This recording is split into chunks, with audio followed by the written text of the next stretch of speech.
Subscribe कीजिए royal teacher को education संबंधी न्यूज़ तुरंत पाने के लिए। नहीं होगी अधिशेष कार्मिकों की काउंसलिंग, एमजीजीएस सीटों पर भी संकट, निदेशालय को भेजे जाएंगे प्रस्ताव। अब स्कूलों में नहीं रहेगी व्याख्याताओं की कमी, 10,000 से अधिक की होगी पदोन्नति।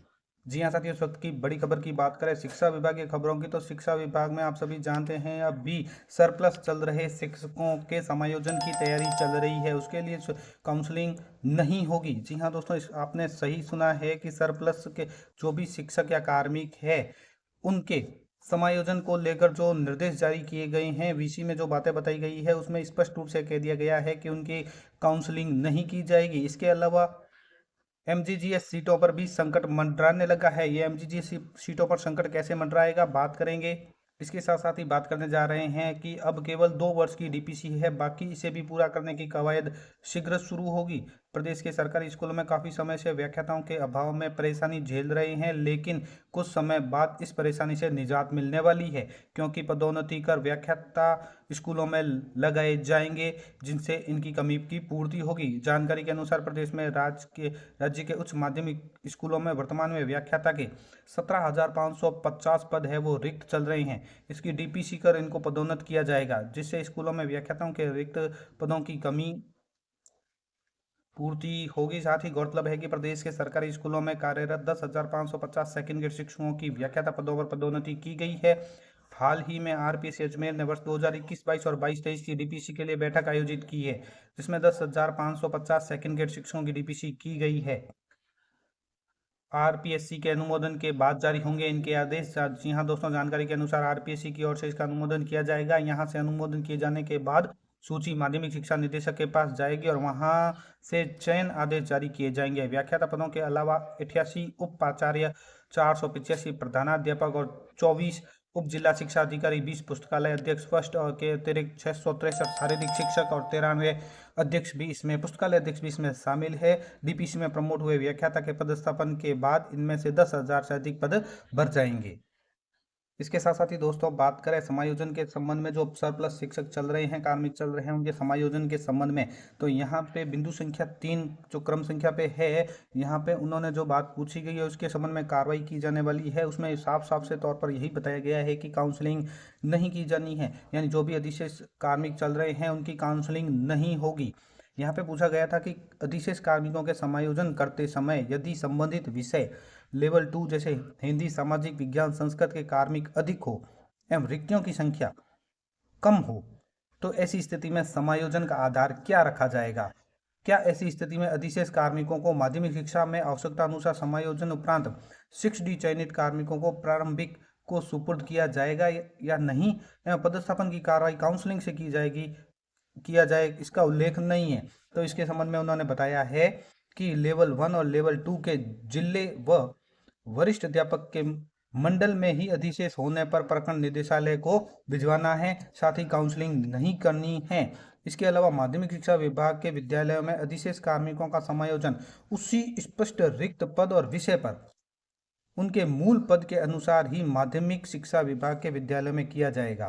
अन्य पद और अन्य विषय के विरुद्ध पदस्थापन कतई नहीं किया जाएगा। माध्यमिक शिक्षा विभाग के विद्यालय में रिक्त पद शेष नहीं रहने पर प्रारंभिक शिक्षा विभाग के विद्यालय में समायोजन की कार्यवाही की जाएगी, और जो अध्यापक लेवल 1 और लेवल 2 की उक्त नियम 6(3) के तहत शिक्षा विभाग में ले जाने की कार्रवाई की जा चुकी है, उन्हें अनिवार्यतः माध्यमिक शिक्षा के विद्यालय में लगाया जाएगा।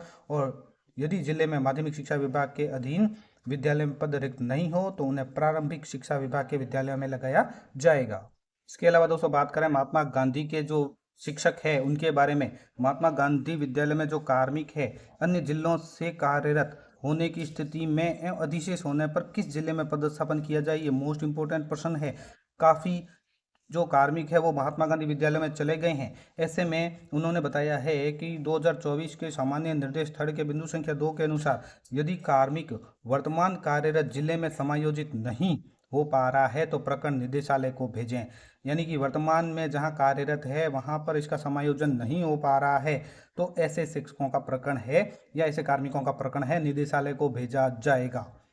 और अंग्रेजी माध्यम विद्यालयों हेतु अचयनित जो भी शिक्षक कार्मिक है अंग्रेजी माध्यम विद्यालयों में केवल तभी लगाया जाएगा उनको जबकि हिंदी माध्यम विद्यालयों में पद रिक्त नहीं हो। यह समायोजन केवल चयनित शिक्षक कार्मिक के उपलब्ध होने तक के लिए ही किया जाएगा। इसी तरह महात्मा गांधी की ही बात करें तो महात्मा गांधी राजकीय विद्यालय में जिन विद्यालयों में कक्षा 9 अंग्रेजी माध्यम है उन विद्यालयों में पूर्व कार्यरत प्रधानाचार्य या वरिष्ठ अध्यापक जो कि चयनित नहीं है को अधिशेष दर्शाया जाए अथवा नहीं तो यहाँ पे उन्होंने बताया है कि अंग्रेजी माध्यम विद्यालयों हेतु शिक्षकों कार्मिकों के चयन के उपरांत कार्यगण के पश्चात ही उन विद्यालयों में पहले से कार्यरत समकक्ष अचयनित शिक्षकों को अधिशेष माना जाएगा। इसी तरह जो महात्मा गांधी विद्यालय या जिस महात्मा गांधी विद्यालय में इस सत्र से कक्षा 6 संचालित हो गई है और हिंदी माध्यम के अध्यापक कार्यरत है तो क्या अन्य महात्मा गांधी विद्यालयों से चयनित कार्मिक अधिशेष होते हैं तो इनको सत्र कक्षा 6 संचालित विद्यालय में हिंदी माध्यम में कार्यरत अध्यापक के स्थान पर लगा सकते हैं। क्या ऐसा करने से हिंदी माध्यम का अध्यापक अधिशेष होगा? तो इसमें इन्होंने बताया है कि महात्मा गांधी विद्यालयों से चयनित स्पष्ट अधिशेष को अन्य महात्मा गांधी विद्यालय में स्पष्ट रिक्त पद पर लगाना है। यदि पूरे जिले में स्पष्ट रिक्त पद नहीं होने पर हिंदी माध्यम विद्यालयों में लगाया जाना है किंतु अंग्रेजी से हिंदी माध्यम में परिवर्तन हेतु किए गए आदेशों की कार्योत्तर स्वीकृति निदेशालय से ही ली जानी है। यदि उक्त अधिशेष कार्मिक अंग्रेजी माध्यम में चयन से पदस्थापन से पूर्व अन्य जिले में कार्यरत था तो ऐसे प्रखंड निदेशालय को प्रेषित किए जाएंगे। और एक बिंदु महात्मा गांधी विद्यालयों के लिए ही इसमें बताया गया है कि महात्मा गांधी विद्यालय अंग्रेजी माध्यम पूर्व प्राथमिक कक्षाओं के सफल संचालन हेतु निर्देशानुसार अध्यापक ग्रेड 3 के लेवल 1 को साक्षात्कार के माध्यम से चयन कर पदस्थापित किया गया था।